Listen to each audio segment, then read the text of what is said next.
All right, welcome back to another episode of Smoke and Mirrors, your destination for movie news and reviews. We are your hosts, Rob, Dave, and Triz. This week we bounce between Barbie Land, the real world, and settle in the mesas of New Mexico for a Mm. standoff of titans between starships and bomb blasts. Welcome to the battle of Barbenheimer. Fuck, I just didn't land that. But anyways, listen in as we break down our spoiler-free takes and go more in depth on what worked what didn't, our favorite characters, and biggest surprises. Mm. Now let's start the show. And we'll also see what did land. How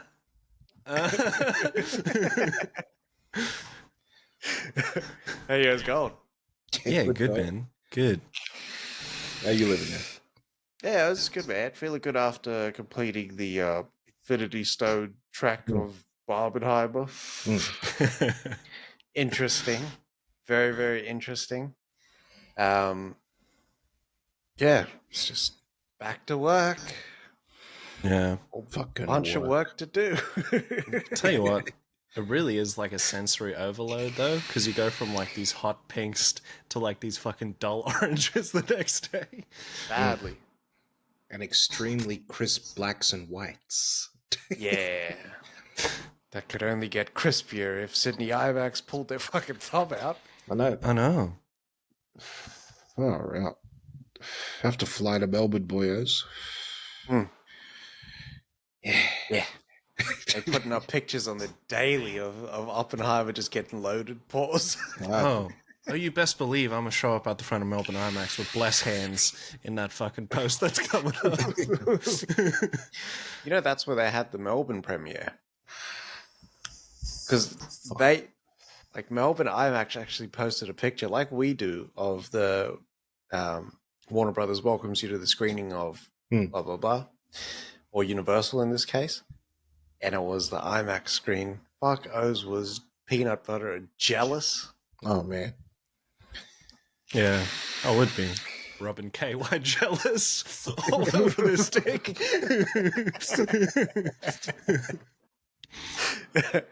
All right. Let's get into it there, boyos. So we'll kick it off with Barbie. Yep. Go spoiler free. Just leave.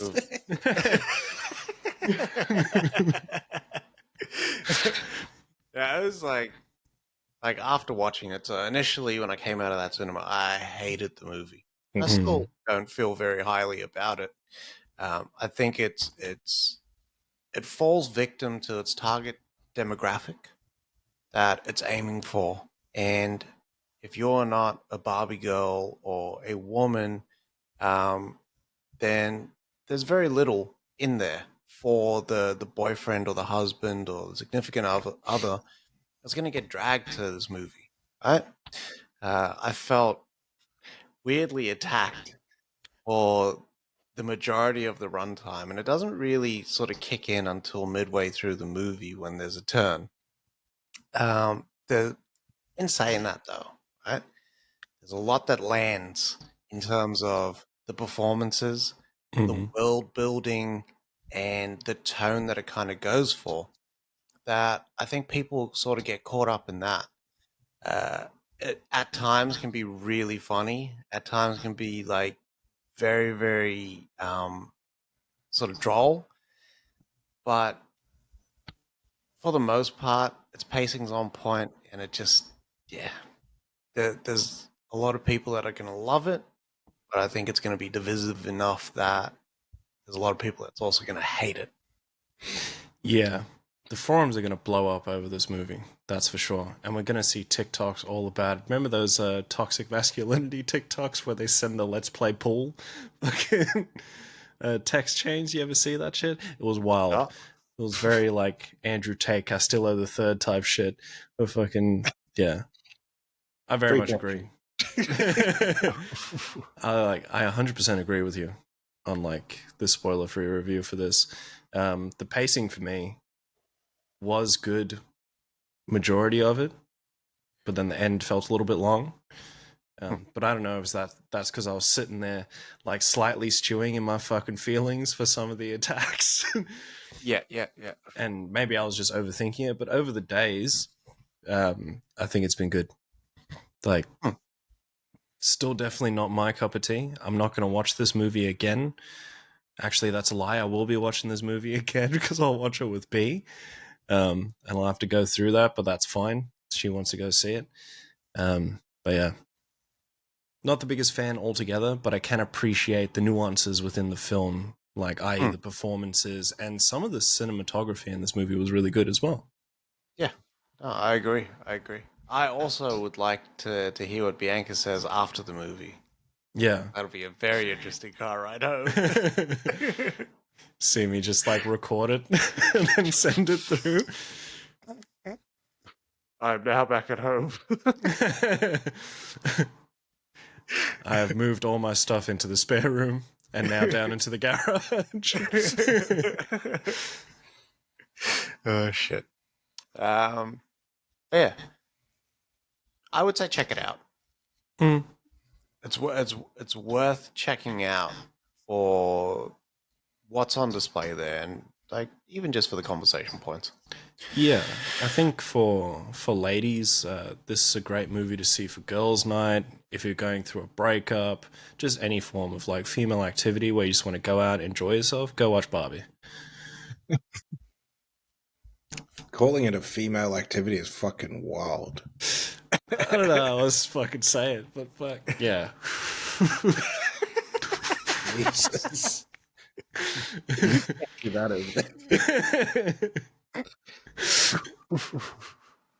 There's no malice in that. I got love for the ladies. All right. That is our spoiler-free portion of the review. If you would like to remain spoiler-free, step out right now. This is your stop. So we're gonna get into some shits. Because I think there's a lot worth talking about just in terms of what actually worked in the movie and what didn't. You've had 45 seconds. Step off, skip maybe, I don't know, 10, 15 minutes, and then rejoin the conversation if you hear like, and then Barbie, and then you could just like skip a couple more minutes. You know what I mean? And another thing. All right.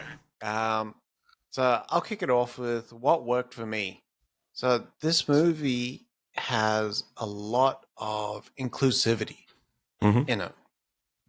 It focuses on everything from body type to sexuality and everything, but it doesn't focus on it.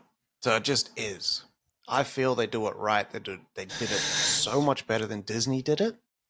And I was actually surprised because they didn't call attention to it. They didn't say, hey, I'm the trans Barbie. Hey, I'm the overweight body type Barbie or anything like that. It wasn't about that. It just was. And that to me worked a lot better than the bullshit that they do in Disney movies or the shows, particularly Star Wars, where it just sticks out like a sore thumb. This just, it worked with the tone that they had gone for. Yeah. Yeah. There was a bit of finger pointing at the beginning of this movie that I did notice. But not in like a bad way. It was very comedic how they did it when they were like, also that so-and-so, she was the pregnant Barbie. They discontinued. Yeah. But yeah, definitely. Like the whole beginning to this movie was really cool because they showed you the evolution of Barbie. Yeah. And I'm not gonna lie, the ending was kind of fucking lit. They were like, and then there was Barbie, and those girls go fucking ham destroying those baby dolls. Yeah. I like that evolution. You see how much Barbie actually means. Like there were the baby dolls, and then there were the Barbie dolls. Yeah. Barbie was like on some different shit, like doing all the things that women at that time couldn't do. Yeah. Just quickly as well. So that wall of Barbies that we saw at the premiere, some of those were vintage fucking Barbies as well. Damn it. Someone Those should have obviously gone didn't like, leave for something, did you? yeah. If I was leaving with anything, I'm taking that fucking dream car from the middle of that Barbie wall, because that should look like how it was made out of gunmetal or something. Yeah, that was a legit Barbie dream car. Like, if you were to throw that thing, someone's dying if there's impact with someone. For me, what worked was how they actually set up the Barbie land as well as the real world. Hmm. Like, I enjoyed that transition between the two, and as well as that, there was enough like grounded shit there that it felt real enough to like, hey, maybe there is a Barbie land out there. You know Yeah, what I mean? yeah, But I also really enjoyed the transition from Barbie land to the real world and back. yeah, It's all this set order of like, it's all of the ads for all of the dream vehicles as well, and it's yeah, yeah, in succession like that, and to go back you got to do it backwards. yeah. Yeah, that was cool. Another big thing for me was the comedy in this movie. Some of it fell flat for me, but a lot of the comedy, with like Ken and anything introducing the other Kens, I thought was fucking great.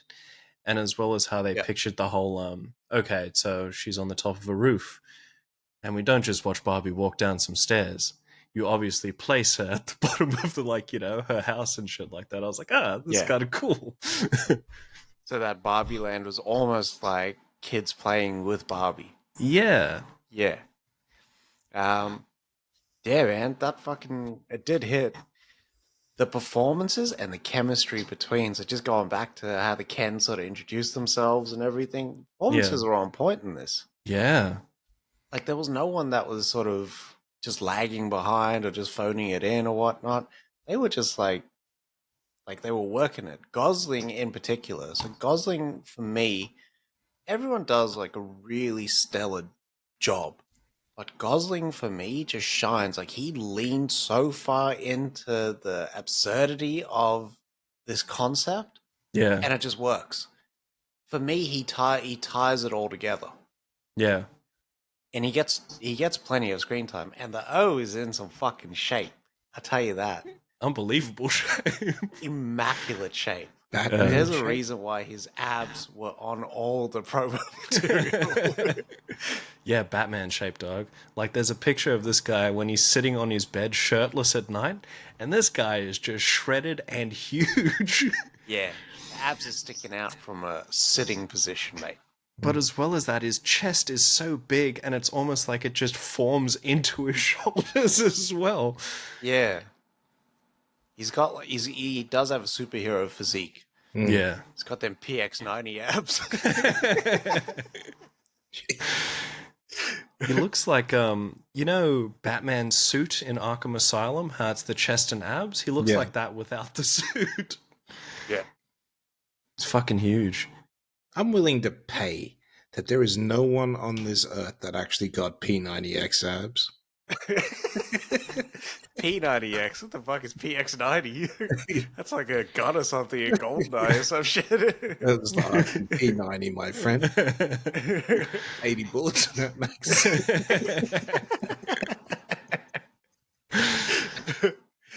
Yeah. What else worked for me? I think you talked about the humor, performances, all that. Yeah, the aesthetics as well. Yeah. Also The felt like I'm sorry, dog. You go. I fucking cut you off. No, that was it. Oh, cool. I felt like there wasn't any unused performances as well. Like, sometimes you get arcs that just get cut off fucking completely in movies. All the characters that were introduced had their own story, and it was all provided from start to finish with their arc as well. Yeah. Yeah. It's funny when you think about it now, after all the hate's dissipated, you can actually think about it. Yeah. I mean, there is a lot of artistry, and the intention is there, and they've obviously put together a quality movie. And where it Yeah. sort of falls down for me, and maybe we segue into what didn't work, unless Let's you have do it. anything else That's good. So where it falls down for me is the ideologies behind it. Like they could have changed this from Barbie the movie to Gaslighter the movie. Yeah. So they're in the plot because when Ken goes to the real world, he realizes that men have a lot more prominent role in the world, Mm. right? And he takes that back to Barbie Land to create patriarchy in Barbie Land because Barbie Land has been ruled by the Barbies since Yeah. forever. Yeah. And the way that they kind of do that is through some 1920s type, really dated and really, really, what's the word? Fuck. It's like sort of the obvious thing that you would do. Yeah. Tropes, Yeah. like the construction workers and men in offices that like control the company and stuff like that. Yeah. Uh, and through this, they like the Barbies eventually get control over Barbie Land again. Fine. There is no acknowledgement of the manipulation that the Barbies, had sort of used the Kens for throughout this whole process. Yeah. And like, there's no acknowledgement of, no, I did not want anything with you. It was the message at the end of it for Ken's, and I'm assuming there's going to be like little boys and little girls going to go see this as well because it's Barbie. The message was, you need to go fix yourself. Like, go work your stuff out. Go find out who Ken is. And I like, for me, it was just a real sour kind of endpoint for it. Yeah. And it threw me off because this whole time, yes, Ken was there by your side, but now, Ken, you need to go figure yourself out. Yeah. That it's a lot to it's too oversimplified, if that makes sense. Like the whole, because I do understand that at the beginning of this movie, and fucking Ken says it in the movie too. He's like, all I ever wanted was your gaze. You know, he was there for Barbie 100%. Like, and that's all he wanted was Barbie. But she was very like, every night is girls' night. You can go home now. Like, just brushing him off the whole time. Yeah. And then with her explanation of you need to find yourself is like find like what you want to do, what Ken wants to do. But the way they really approach it is just very shit.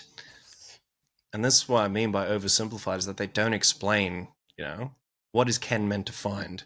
Is he just meant to go like bareback some bitches and then just get on with his fucking life and go discover himself? Like, is he meant to go to Europe?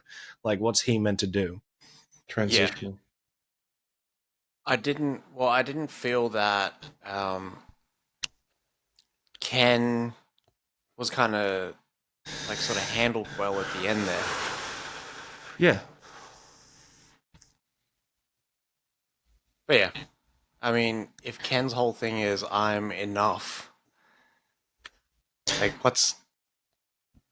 you know what I mean? Like there's this thing about men trying to sort of reach a certain ceiling or try to break through a ceiling, but Mm. Ken's got to be enough. It just felt very sort of left off at the end Yeah. and really shallow. Yeah. Yeah. It really leans into that couple like I that ideology of the man is the stupid one in a relationship. And I hate Yeah. that thought. And I remember speaking to you like about this in the car where I don't like to feel stupid. I don't think I'm stupid. I think I'm pretty fucking smart at times. And I don't like to be that guy who's just like an addition, like I'm an accessory to a relationship instead of being a significant part of it. Yeah. Because that's not fair 100%. at all. That's not equality.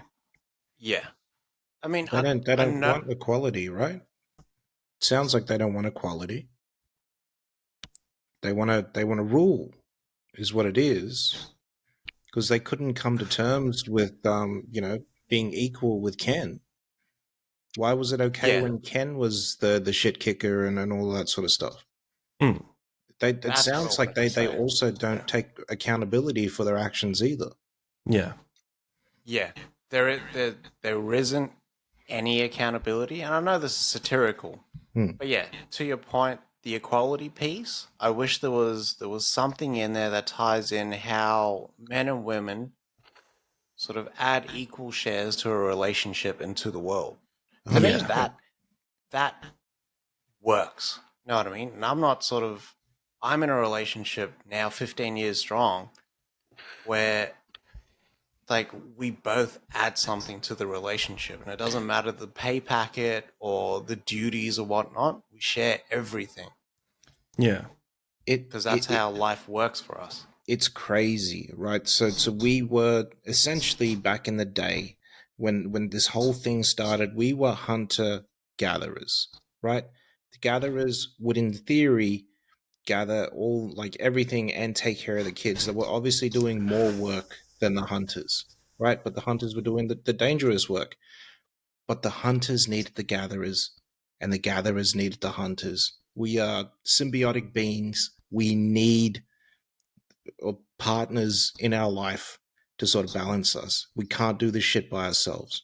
Yeah. Yeah, 100% agree. Yeah. Like, Same. if that's not the message that's sort of pushing out, that they're talking about taking over, then, or Yeah, wanting to take over.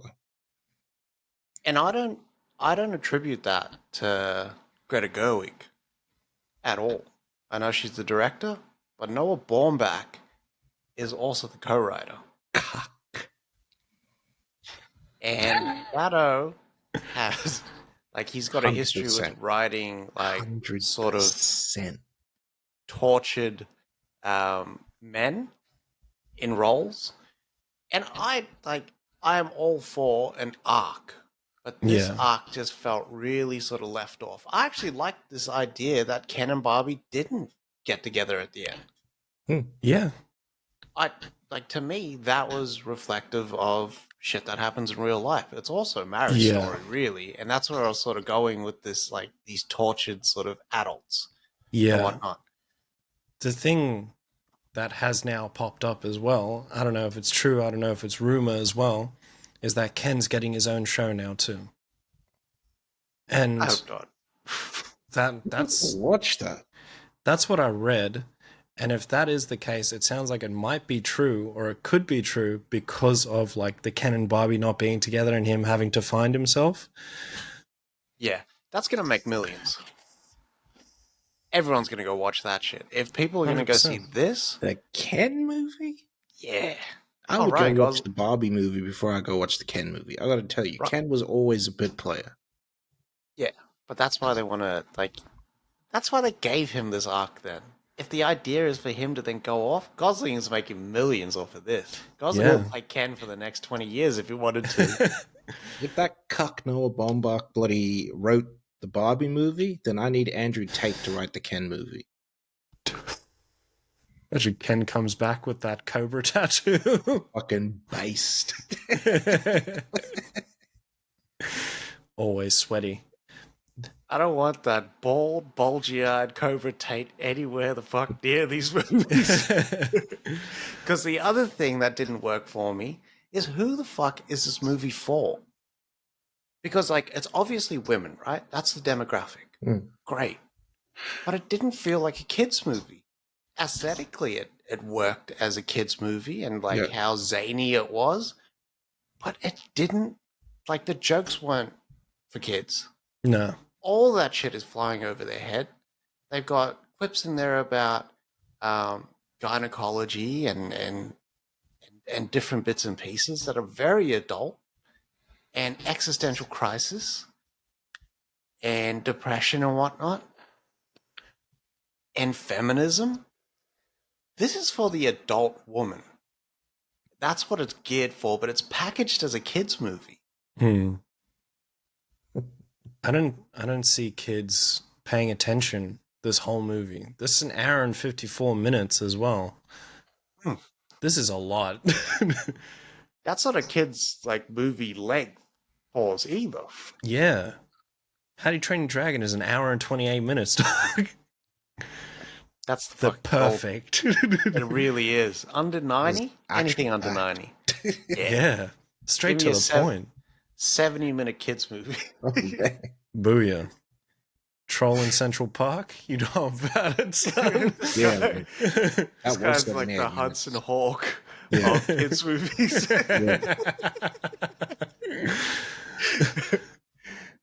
But look, There you go. like, as a disclaimer as well, for anyone who is listening, like, we are just reviewers of these movies. We're not the fucking sole handlers of this shit as well.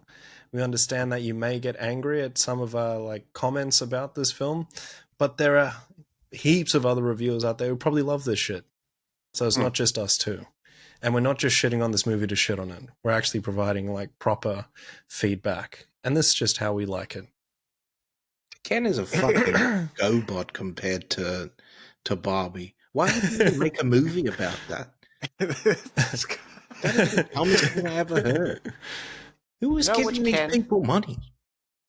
Oh, Warner. Warner is like throwing money at this, but it's poised to make $150 million this weekend. Yeah. Yeah. $150 million. It's going to open up 89 million in the US. At least. Yeah. At least. Do you reckon they call the sequel Malibu Barbie? Malibu, yeah.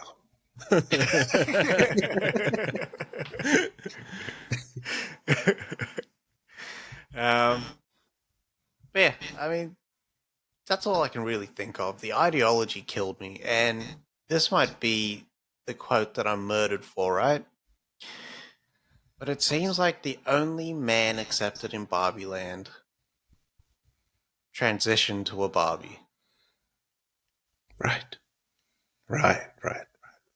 And I'm all for whatever you want to be, but it just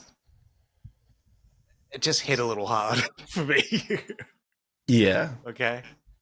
But yeah, I accept that she's a woman. Okay. Mm-hmm. Yeah, definitely. I think, like, looking at this film, you really can see why they made the real world very masculine as well. It's because they wanted to culture shock Barbie when she came through, obviously, because it's the first time she's going to the real world. But it was just, like you said, very much so. Remember, like, the cartoons of the construction workers just catcalling women and shit like that? I didn't need to see it. Like, Yeah. that's not our world now. Like, admittedly, there still are fuckwits out there who will make women feel uncomfortable as they're walking past.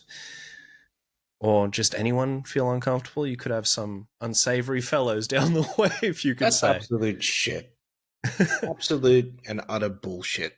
100%. Do you want to know why? Because women will Why? post that same outfit on fucking IG so they can get a fucking response out of people. Don't fucking play those games. I don't think it's utter shit. I've seen girls that are friends with that they'll come home from bowling and they'll be in their uniform and guys will just follow them down the road. That's follow. We're talking about whistling and whatnot. And they be whistling too, dog. Yeah. Like, there's some fuck shit out there with some people out. But it's not happening for everyone. Like I they know. make it out. I know. Oh, but There's still events where it can occur. Yeah. Yeah. But I'm saying that girls welcome this shit now. Some girls welcome this shit now on IG. They will post thirst traps so they can get that fucking endorphin hit for that fucking those likes and those comments and all that other bullshit. They will do it fucking welcomingly. They'll do it. You can't have it both ways. Which way do you want it? Yeah, that leads into another argument of those girls who are into that shit as well. There is the validation piece, and there are women that also like the catcalling. You know what I mean? But when it's not welcome, it's not welcome. And in this, it felt like an outdated stereotype that was cartoonish at best, with the fucking the road workers going, "You got some milk with those cookies?" Yeah. Yeah, Who there was some fucking real talks weird, like that, bro. What a script champion. Well, And I he's know not a that man, it's obviously. satirical. He doesn't know what a man can say. So, And like, yeah, like satirical at best. But it was over the top. And the fact that she says, I find this world slightly aggressive towards me. mm, And weirdly, I'm sitting there in the cinema halfway through the movie when shit starts to turn, and I'm feeling like this movie is slightly aggressive towards me. Yeah. I don't know if that was the intention of putting us in this uncomfortable position, or putting men in this uncomfortable position where, like, yeah, now you hit it. Pause. Yeah.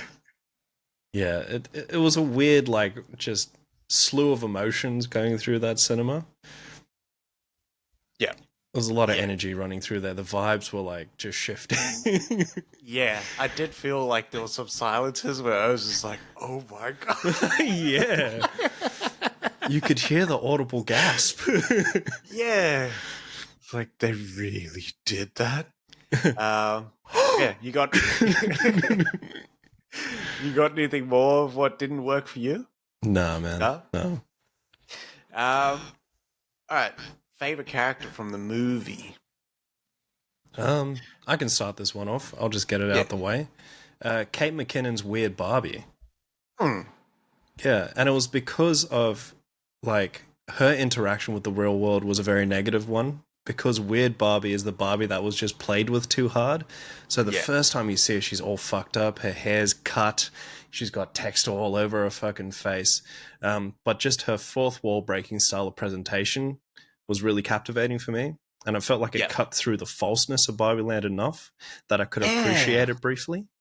100%. I 1000% agree with you. I also like the double standard that the bitches in Barbie Land also employed when they called her Weird Barbie behind her back and also to her face. Yeah. And that's some real life shit too. Like, I understand that was in your face commentary on also how women operate in the real world. Yeah. Yeah, that's a solid fucking favorite character. She was a standout, for real. She actually got a lot of screen time. Yeah. And I really dug her in this movie, whereas in that Ghostbusters Answer the Call, she was a bit too much for a no. That was the Picking Chris guns Hemsworth and one, shit yeah? like that. Yeah. I never watched that one. That's not bad. Yeah. It's not a shit movie. I enjoyed that more than this. I'll tell you that much. the female Ghostbuster movie? Yeah. Yeah. That wasn't bad. Better than Ghostbusters 2. Ghostbusters 2 is a dog shit movie. I'll tell you that much. 2. You know why? I think it was Why? the shift. It was the shift between the PG and PG-13. They got away with so much in that PG version of Ghostbusters, the first one. But I think if they would have pushed it to a PG-13, it would have been over for them, as they would have lost a lot of business. Yeah. Ghostbusters 2 goes full zany. Yeah. Like, they got like that Biff Pow Poom shit in there. Yeah. Those did not. The first Ghostbusters, they're fucking smoking and shit. Yeah. Just loved it. Ray And- gets blown by a ghost. Yeah. does that? Mans does get the toppy. Supernatural toppy hit different. My favorite character was the narrator, Helen Mirren. Ah. Helen Mirren fucking killed it. And her timing, her delivery, especially in the bit when they sort of go, Barbie, you look terrible, and all, like, you know, because she's lost her zhuzh and her groove and shit like that. And then, Fuck. what? I just can't take the word zhuzh seriously. It just popped into my mind, and I was like, why did you say this? I immediately regret it. It's because zhuzh, this O that I used to game with, that's what he used to fucking say. He was like, yep, before you get some activity there, lads, put some hot soapy water in the foreskin, close it up, give it a quick zhuzh, and then finish it. Yeah, right. All right. Fucking hell.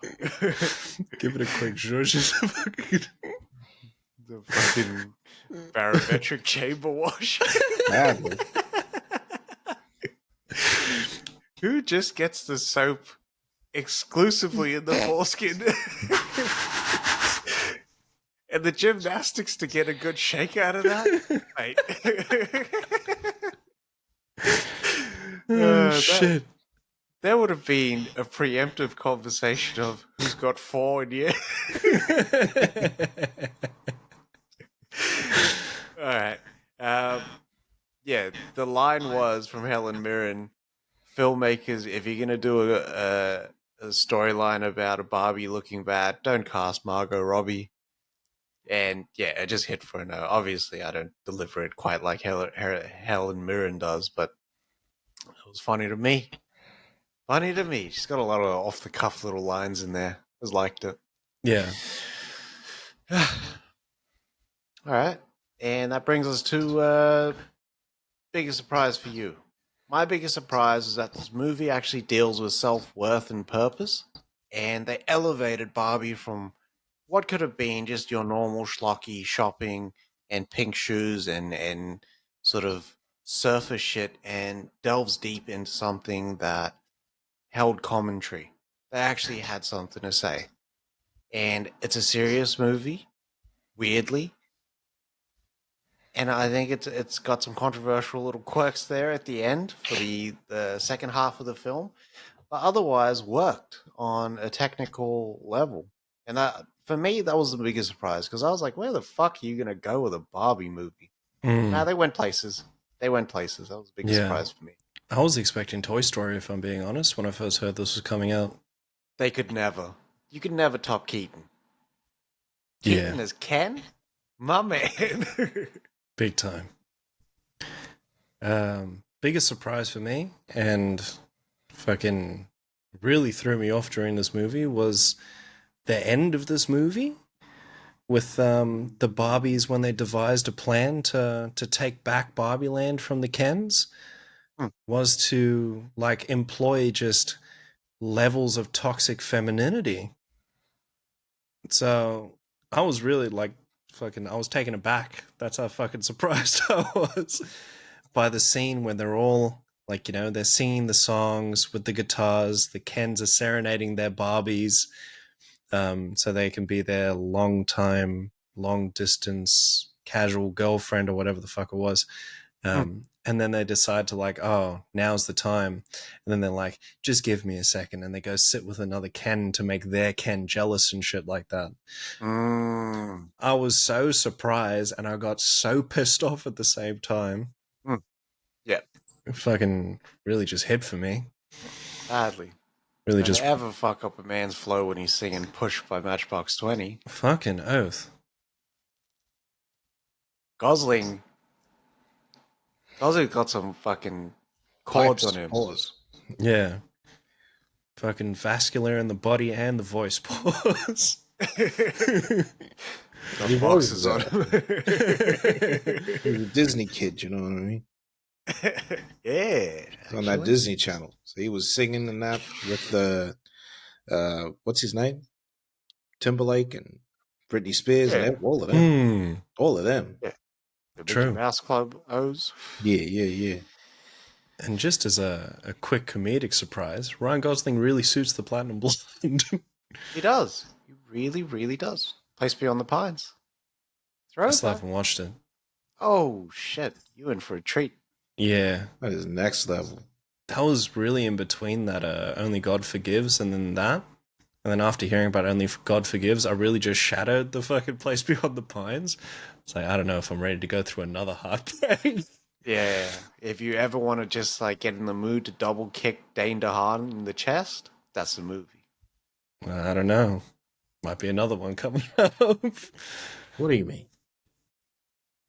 Kick Dane That's can't be DeHaan in talking. the chest. I'll be giving away spoilers, dog. Talk to you after. TTYL. All right. Let's move into Schloppenheimer. Oppenheimer.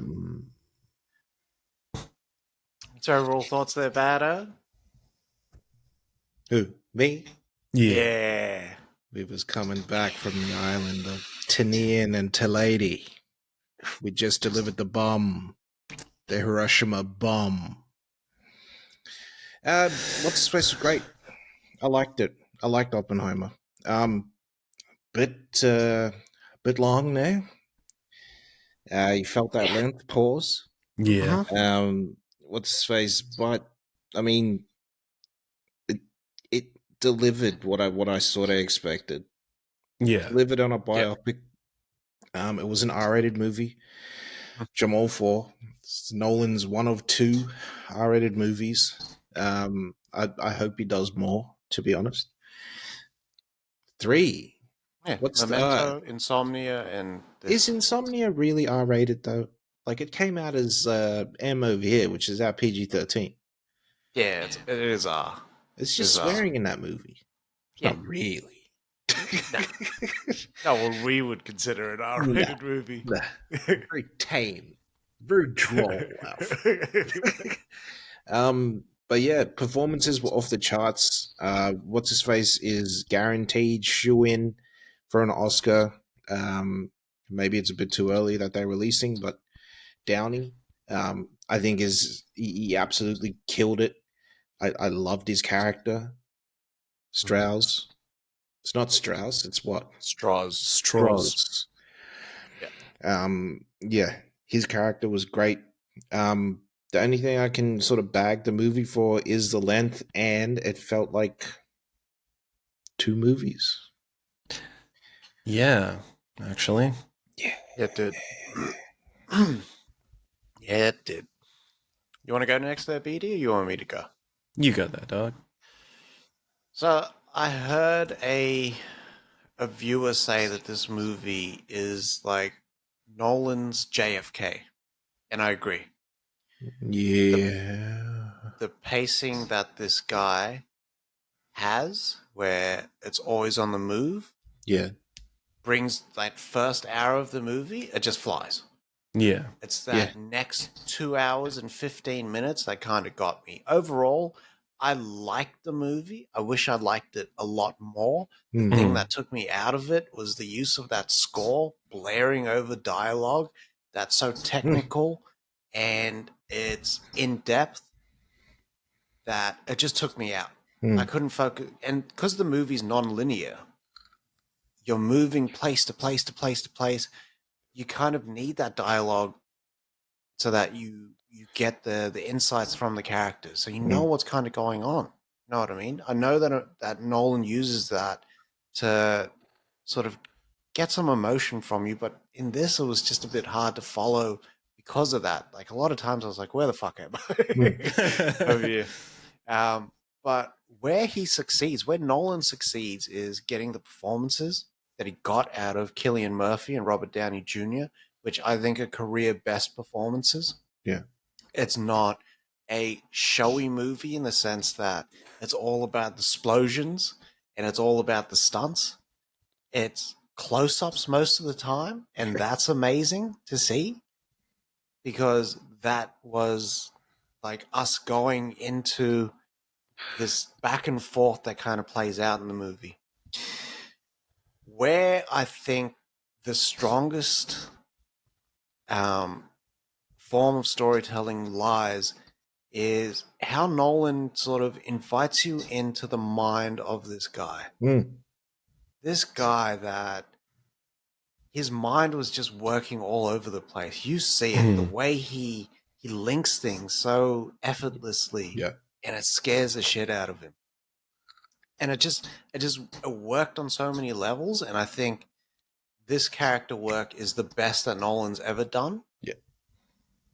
And yeah, it would have been a huge undertaking. 57 days they shot this film in, and it works as a talkie, and it's primarily a talkie. Yeah. And When it you want to just hear the dialogue. yeah. So I'm looking forward to it on home video. He did the shit in Tenet, but it wasn't as noticeable. He did it in Interstellar, and it wasn't as noticeable. But in this, primarily talking, I need that fucking dialogue. And Yeah. that's what brings it down for me. In Interstellar, it made sense. They were talking over headsets the whole movie, right? So Yeah. you're going to get that interference. He wanted to introduce that interference. I get it. I understand Yep. it. But to go and purposefully garble dialogue and whatnot, like, I need to hear this stuff. I'm trying to build bomb, people. You know what I Yeah. mean? Yeah. Try to fight the bomb. Yeah. Put your hands in the mouth.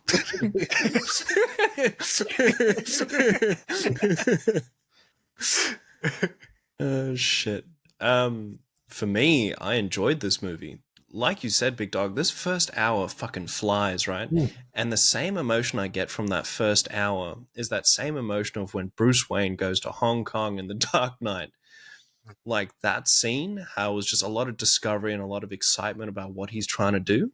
Submarine, Mr. Wayne. Yeah. Submarine. Wow. Fucking Man. that's the feeling that I got because you're learning all this shit, and obviously this isn't like, you know, some new shit. This is history. And Mm. the way that Nolan actually presents this to you is so like you can eat it up. But at the same time, my same arguments are that, yeah, it felt like he just upped the gain on everyone talking and then upped the score as well because the gain was up. Yeah. And Could have been then at cinema as well. true. Maybe they had True. like, you know, maybe they fucked up a couple of speakers in there. Well, what we were hearing from what was it? Spider-Verse was they were supposed to play it at a certain volume. Certain cinemas weren't playing it at a certain volume. It was supposed to be a reduced volume compared to the 7 that they usually play it at, and that's why you weren't hearing all the stuff. So yeah, That's how they get you. But yeah, see, for me, the hour that followed after the first, I was still fine with because they were still moving at a good pace for me. Yeah. But then after we had seen everything that I guess Oppenheimer would be famous for, that everyone would know, and we get really into the nitty gritty of everything, it just lags. And I felt myself just like losing attention, and I was thinking, fuck, I really need to piss.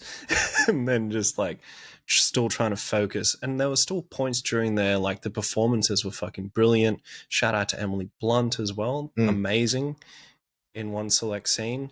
But overall, I enjoyed it and I really want to see it again. But I really want to see it with subtitles so I can just understand some of the stuff that I missed. 9 days, my friends, 9 days. Hopefully. Fuck, that'll be fire. See What you do you on mean? Peacock. It's universal. He's got a 100 days exclusivity window, remember? That. Yeah. See you at Christmas. No. Yeah, that's when they're releasing. All right. You guys got any more takes there? No, not at all. Want to get into some spoilers? Let's get it. All right. So for anyone that's listening or watching, now is your time to debark. And yeah, check us out once you've watched the movie. It's worth watching in cinemas. Absolutely. IMAX even better. The more premium, the large format. The better Premium sound. the experience. Yep. Yeah. Yeah, it's true. But yeah, we're gonna get into what worked, what didn't, biggest surprise, and favorite character. So that's been 45 seconds. If you haven't debarked, you haven't gotten off the train, Eject. or Ejectocito, cuz. Chill. All right. Just relax. Just dial it down a little bit. Tyrese really said he wanted to be the Denzel Washington of Fast and Furious. That man wanted to be Luke Cage as well. Oh, man. Also wanted to be Django. And we know how that turned out. Yeah, we did. It kills me the music that he chose. It's probably one of his songs. Oh, man. All right. What worked for you, Oz, in the mouvoir?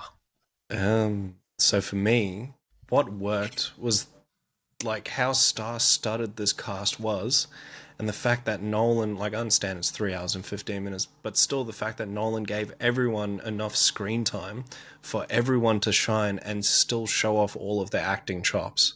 Like, there is a lot of people in this fucking movie, and the fact that all of them got time to shine like that was Yeah. incredible to me. And it was Uh, meaningful as well. It wasn't just bullshit shit to have on the screen. Like, it was Was Yeah. all part of it. was that Han Solo in this movie? Yeah, Yeah. I can wreck at That the start. was. Yeah. Yeah.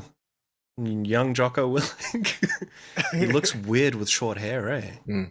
Yeah. He also looks like medium hair Sling Blade as well. Wow. She called the Billy Bob. Oh, shit. Medium hair. That's wild. Oh shit. um, what worked for me was the intrusive thoughts that Oppenheimer would kind of have, Hmm. and that paradoxical side of him. This is a man that was creating probably the most fearsome weapon ever, Hmm. but also wanted to be loved and applauded for it. Mm. He had this really loving relationship with his wife, but was also a womanizer. Get up this. He was the scrappiest O on the planet. Like he just did shit like roughshod. Yep. Like, yeah, we'll just work that out in a chalkboard. Like he even fucked around and just like developed shit with his students or whatnot. But was so meticulous to a T about the physics of things, you know Yeah. what I mean? Like I Quantum think just mechanics. yeah. And extremely rude and forthright with people at the Yeah. same time, but extremely emotional and anxiety ridden. Mm. Yeah. But like I really think that what worked for me the most was Nolan's handling of the duality of this man Mm. and the balance and even keel that he would need. Apparently, Oppenheimer was always found with a cigarette, like he would chain smoke. I would teach class and smoke, and Saw a smoke a pipe picture too. badly. Saw a picture today of one of the real Oppenheimer and what's his face below him, Killian Murphy. And it's weird because they're holding their cigarette the exact same way. Oppenheimer's hat is different. I'll give him that. Um, but it's nearly the exact 1-to-1 photo. It's crazy. That's Shit. amazing. Yeah. That's amazing. The yeah, like how they shot Killian in this movie from start to finish was fucking unbelievable. Beautiful. Yeah. So for me, the way that they use the bomb, and that's why I quoted Quint at the start, was That's they fair. used the bomb like Jaws. Like it was so weird. It was always there. It was always coming. Pause. What's his face? The fact that he hears about the Russians completing a proper fission test, and he's like, no, it doesn't work. See, I wrote out the what's his face on the board, and it was like, well, we've been doing this for 3 months now. Like what? Fission. Yeah. And he goes over and realizes, oh fuck, that they're doing it because they're making a bomb, and it's the only way to actually do this experiment. Yeah.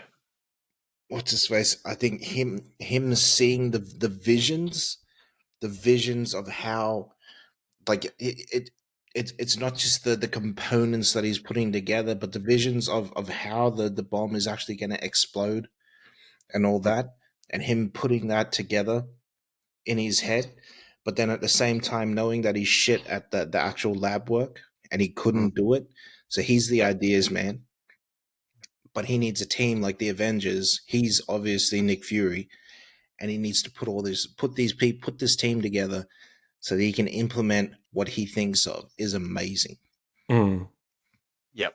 Like Yeah. just trusting those people to do basically what he says, manipulating them to do what he says, what's his face is just like he really is the only person who could have done that. Everyone else wouldn't have done that. They would have No. chased this idea and chased that idea and chased this idea. No, it's a meritocracy. This is what I say. Like, this is how it's going to get done. Like, Yeah. even the scene where he's sitting there and it's just white noise and they're arguing and you can't hear nothing and you just see him like just almost freaking out, and then no, you're doing this, you're doing that, you're going to follow him, you're doing this, that, and then he just walks out. Like, it was Yeah. just beautiful. So you Yeah. can see he is he literally the duck, like cool and calm and whatnot on the surface, but inside that head it's just like hamster wheels.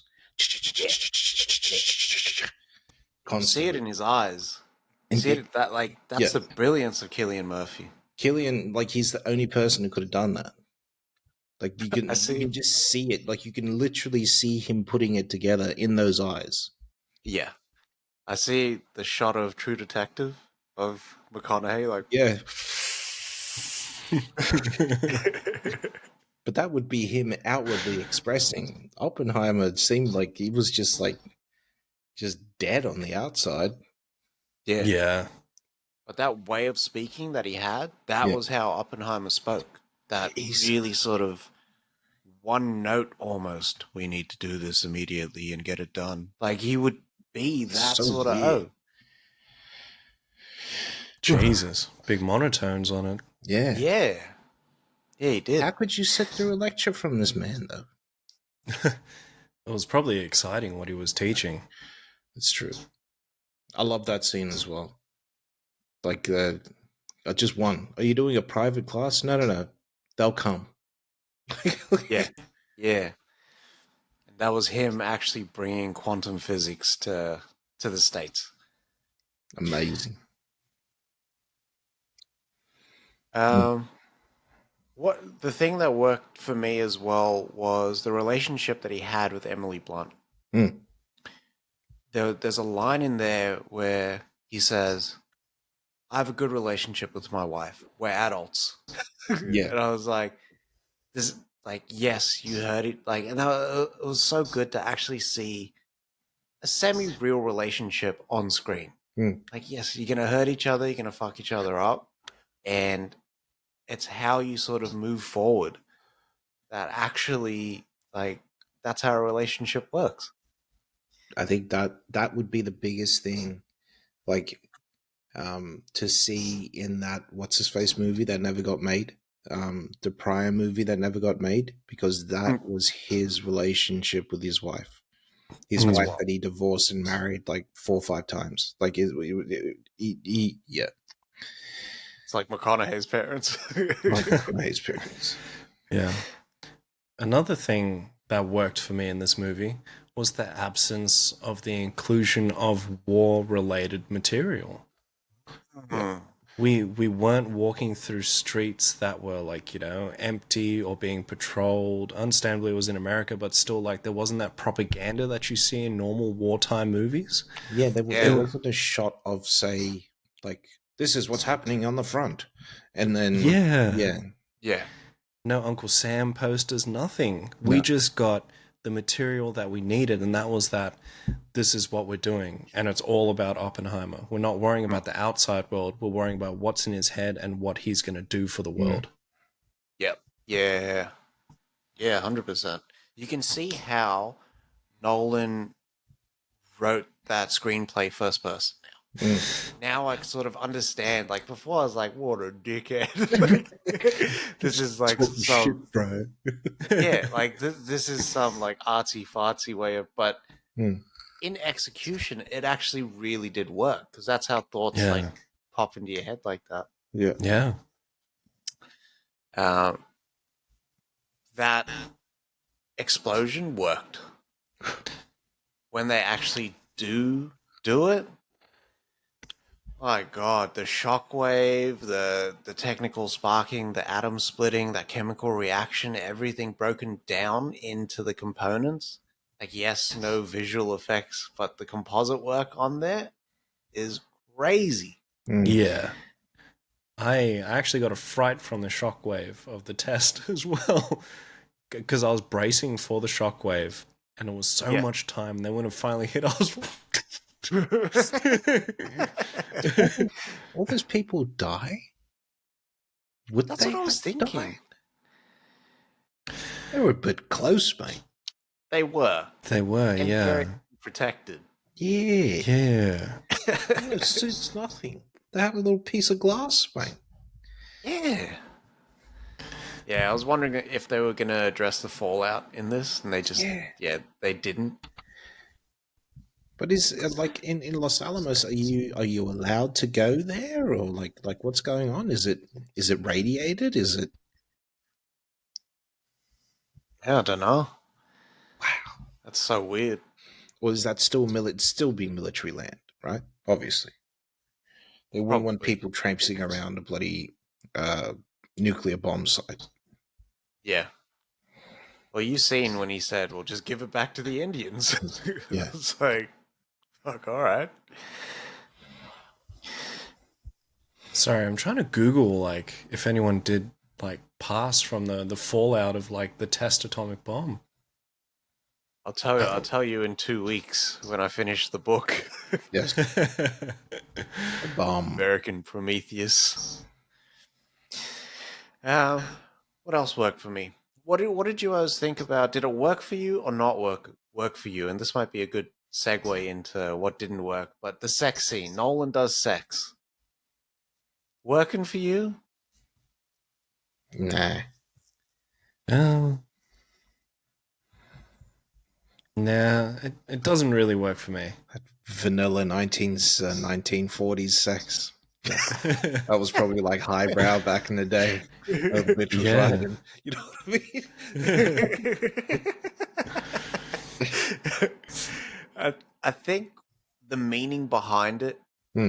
worked because, like, again, the duality of I am become death, that line, Yeah. and him performing the creative act. Hmm.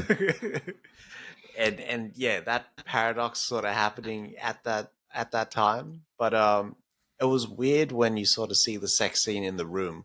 Yeah. I like the visualization of it because the lie is now out in the open. It's like they're reliving it again. She's reliving it. Kitty's reliving it again. And seeing it, I was like, yeah, that shit would be like really fucked up to hear again. Especially in a public forum. You know what I mean? Yeah. And you're there, Wild like thing. the cuck is there. Yeah. And it just, yeah, it would have been a bit rough. But then him visualizing her dying Mm. and how she died. Because he also, did you notice the gloves pushing her Yeah. head Yeah. underwater? So for him, it was like, so she was drugged and killed, and that was how Pash kind of dealt with it. Mm. Um, Or was it I did this? yeah. Yeah. And the blood is on his hands. Yeah. Yeah. For me, it worked and it didn't work. There was times when they used it and times that they didn't. And the meaning behind it, yes. But I feel like they probably didn't need to have a sex scene in there. There's a lot of like nudity, and while I enjoy Florence Pugh and like I'd love to kind of have Florence Pugh's thighs wrapped around my head, I didn't need that sort of full frontal nudity. Yeah. It just felt off in the movie. It was Yeah. both of them as well. And that stance that he was sitting in, I don't know. The cross-legged Yeah, does that like I don't know. with his like half-ass cheek hanging off the chair. Yeah, it's like I Be a- got balls, it would- man. I can't sit like that. Yeah, they'd be stuck together afterwards, Yeah. for sure. Man. I would stand up because that was them school chairs as well. I'm like velcroing off that chair when I stand Yeah, up. yeah, and both of them would have been like rocking a full bush too. So Yeah. Might have gotten a full. Flies, isn't it? Might have had a few hairs like coming off as well because it would have gotten tangled together. yeah, Ugh. but yeah, I mean that's the thing that sort of straddles what worked or what didn't work for me. Very good pun. Yeah, not intended. You know what I mean? My puns That are the bomb. um, what didn't work for me, and I don't know if this was intentional, but I wish they kind of set it up so that that test bomb that explodes happened right at the end. yeah. Yeah. Because once it goes off, I lost all interest. Yeah.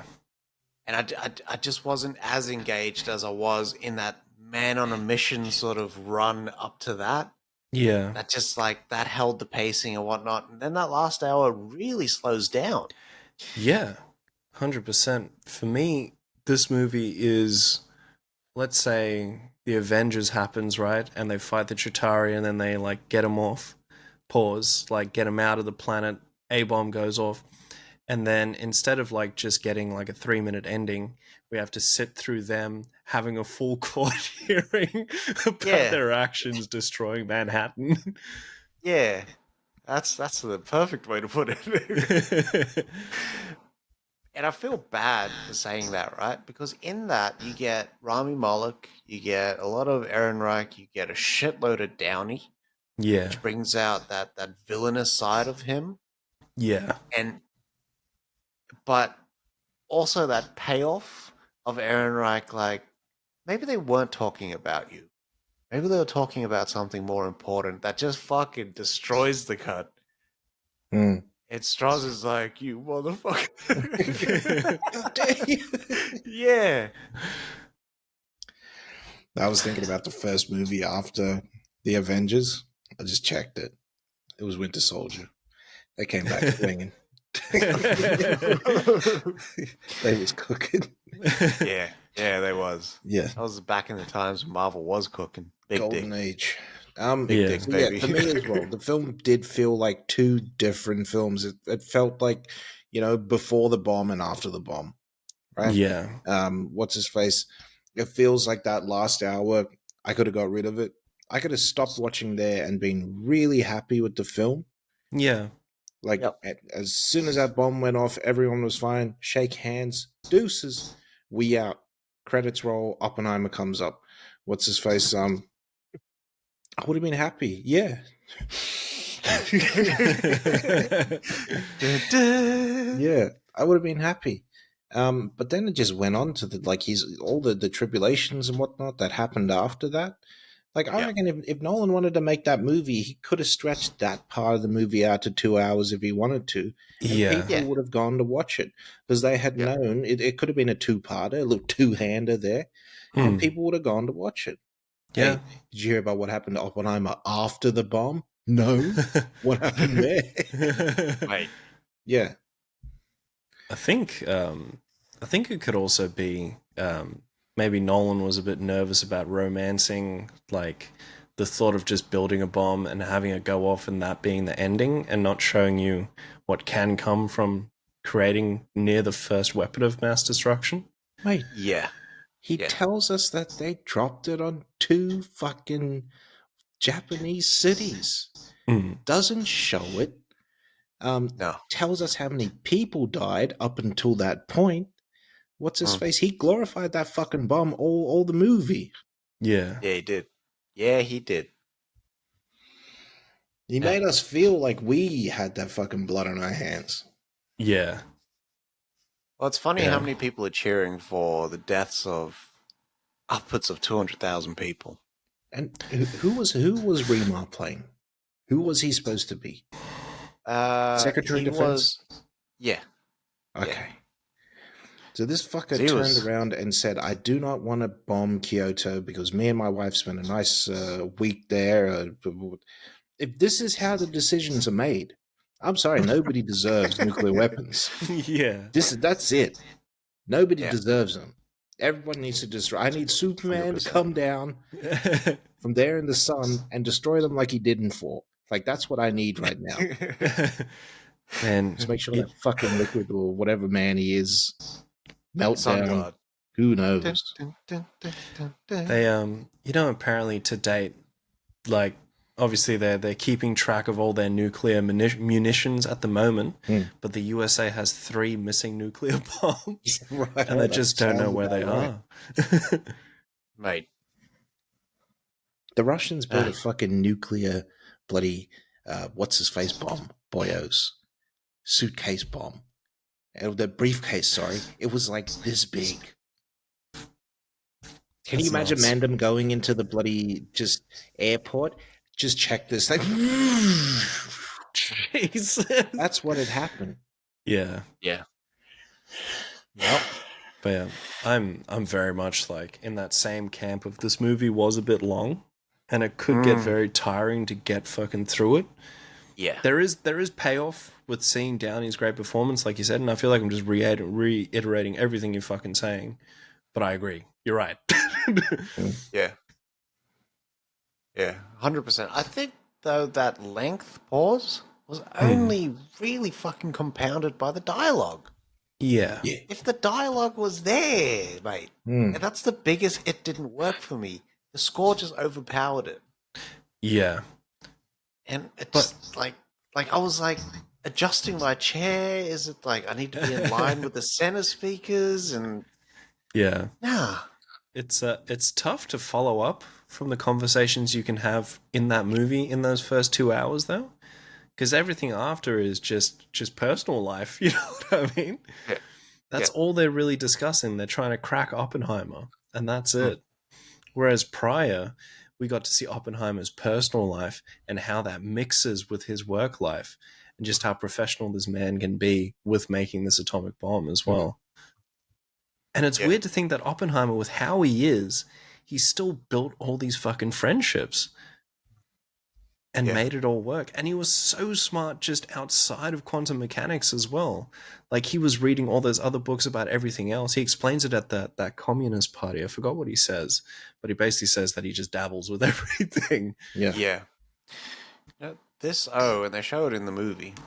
This O learnt how to give lectures in Dutch in 6 weeks. Yeah.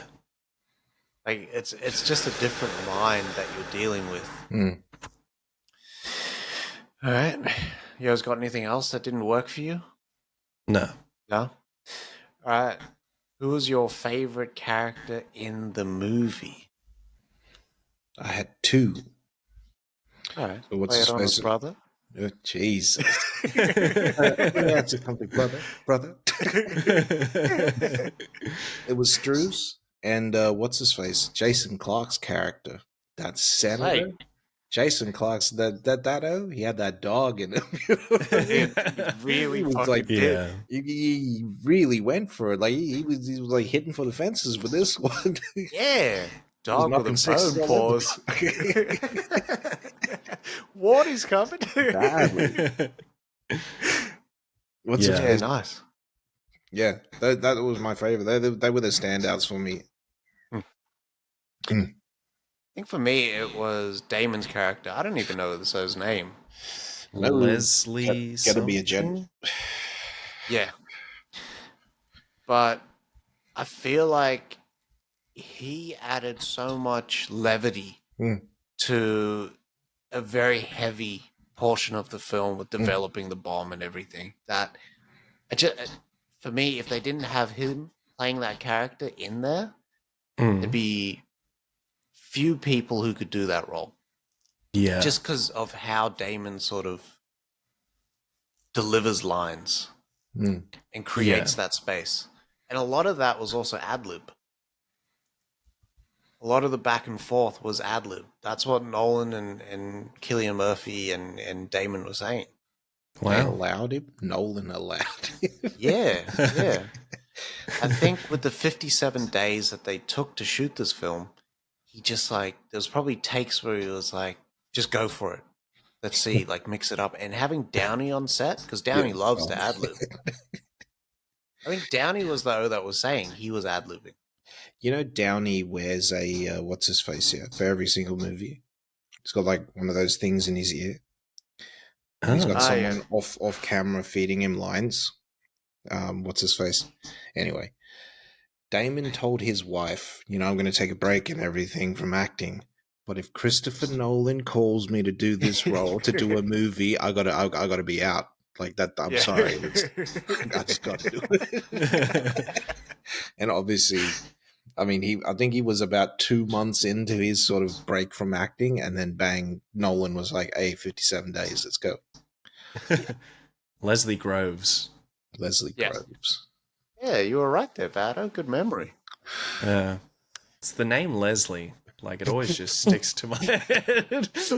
Like shit to a blanket. Fuck. I really like. Sorry, I keep calling him Eichenreich. It's Ehrenreich. God damn it. I really liked his character here because he was very much. He seemed like he was very like compliant with what Robert Downey Jr. was saying. But then, as soon as he realized that the tables were really turning, he knew like just what he had to do to play Robert Downey Jr. as well, because he was there during that whole fucking hearing.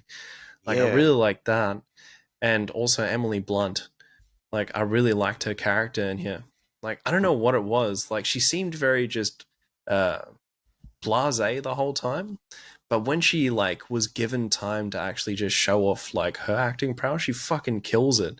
Like when she goes to go find Oppenheimer in that forest there, and she sorts him out, and she just like tosses everything aside. And the way she played that, where like she could have been hurt, but then she just like fucking, you got people out here who need you, need to get out there. Yeah. And then Shook his fucking hand. And then when she's getting fucking roasted by Jason Clarke's character, and she just flips it on him. Yeah. Beautiful. Yeah. It was fucking great, man. And also, just an honorable mention, just having Josh Hartnett in any movie. Mate. Fucking unbelievable. Yeah. It's good to see the old Hartnett again. Yeah. I was still looking fucking great. Yeah. That was been pitching, man. Yeah. I'm that TRT, my friends. That TRT. Fucking killed it. All right. Biggest surprise for you, O's. I told you guys before, but I didn't expect that Oppenheimer was just out here piping. Like he had like what's his face, Florence Pugh. He had what's his face, his wife. He had the wife of that other guy. Like he was out here just laying. Yeah, he was. Yes, he was. Like Oppenheimer was a wild boy. This wild Poppy the boy. plumber. Yeah.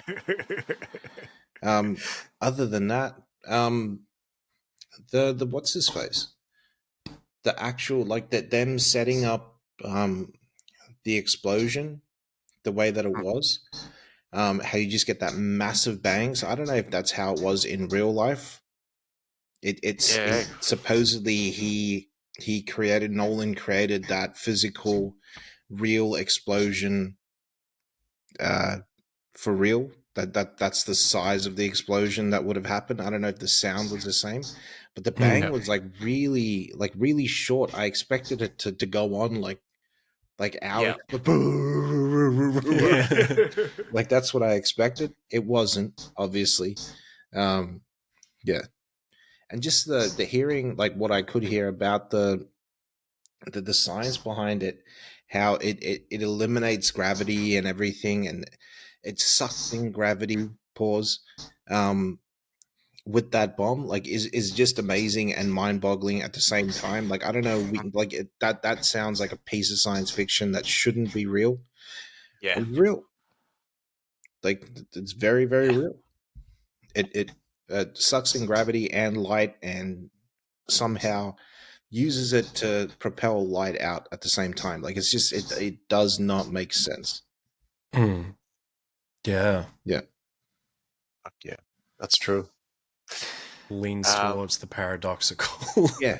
Yeah. Yeah. And just to continue on the paradoxical theme of the movie, the biggest surprise for me was that this movie is about the start of nuclear war, the age of nuclear war. but acts as a movie about like nuclear deterrence. Yeah. It's about stopping nuclear war Mm. and how this guy that created it, like, he wanted to put it back in the box, but at that point, That's done. like, he already foreseen the end of the world and still did it anyways. But we know And this is how it's done. Hmm. This is how it's gonna go. yeah, Because these stupid apes who think that they're smart are gonna do something stupid. yep, yeah. But yeah, that was the biggest surprise for me.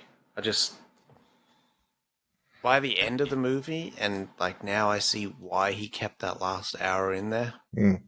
That's the reason why. But yeah, Yeah.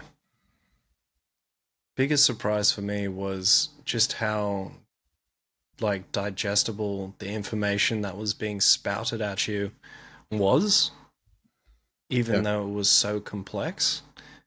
Yeah. And you felt like with everything that they were giving you visual aids and everything. And you felt like, shit, I could walk out here and really just book a course to get into quantum mechanics because I'm somewhat of an expert right now.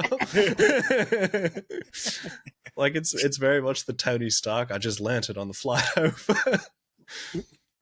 But it wasn't too in your face like Interstellar was, because I felt Interstellar was like very, very smart and you couldn't pick up all of it. Whereas with this, they went through it from this level that felt, yeah, digestible, like I said.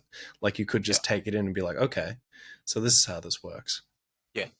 And just how well they interpreted a film about building like a weapon of mass destruction and also showing you not only the aftermath, but how that can fucking really rule your life throughout that whole movie as well. Yeah. Because he really wanted his legacy. Yeah. He didn't want it to be of the deaths associated with the bombs. Yeah. He Yeah. wanted it to be of the lives saved. Yeah. And his technical marvel of putting this shit together. I love that. When he's talking to the president, it's like, not because of you. You built it. I dropped it.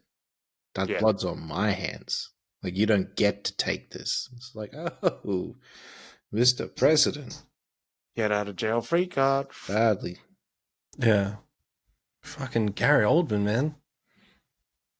It's the Threw me. best. Everyone that was popping off on screen, I was like, hey, hey, hey. Yeah. I was glad that Remar got a little less time in the sun there. Yeah. Still killed it as well. Yeah. Yeah, he did well. Did well. Wasn't over the top Rebar. The Phantom killed my brother. Don't fuck with my thing. But yeah, that was the biggest surprise for me. All right. Guess that's a wrap. And baddos. Big crazy. old episodes. I literally just asked ChatGPT, can you explain to me how a nuclear bomb works?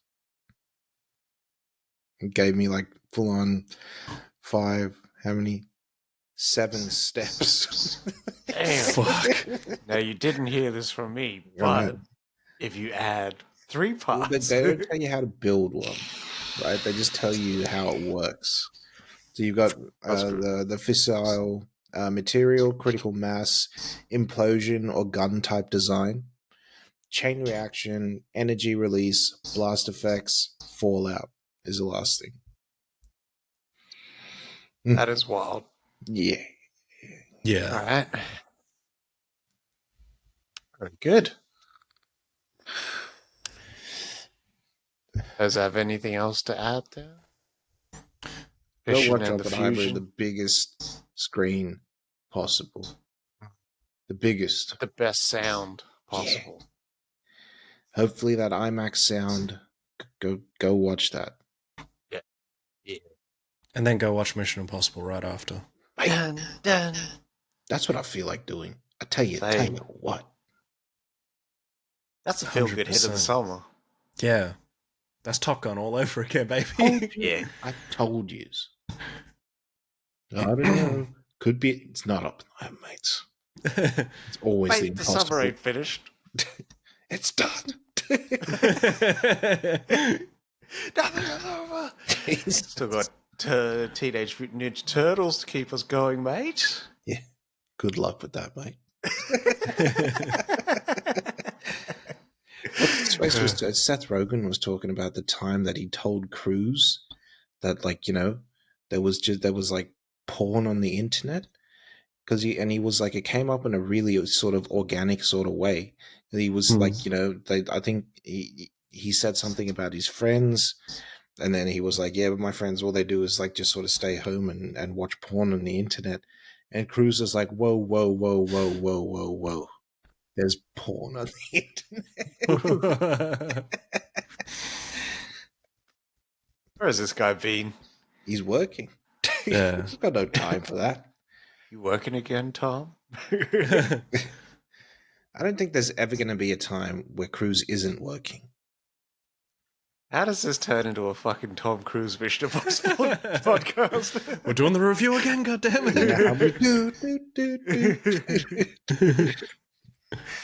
All right. Tom Wrap it Cruise up. as usual. Well. Tom Cruise, you well. All right. We'll be back on Sunday. We got so much fucking shit to catch up on. Still haven't done the last episode of The Clearing. And I am not doing a fucking rewatch. Oh, man. We got The Clearing, we got The Bear, all the anime shit, Secret Invasion. I didn't watch Carmen, Secret Invasion. Fleabag. Me neither. It came out today. Yeah. We got time. You know what? Carmen and Fleabag, I'm pushing back. All right, pause. Oh, we will do that on that Thursday. Yeah. All right. Christ. Because all I really want to talk this week is The Bear. That is it. Holding out for fucking ages. All right. Catch us then on Sunday. We got shit to talk about. Leave us a review. Follow us on all social media. Instagram, Facebook, Twitter, TikTok, Threads, YouTube. Give us a like and a subscribe. And see you next time. Eating the pudding. Love yourself. Love movies. Vape more, smoke less, and wash your ass. Radioactive debris.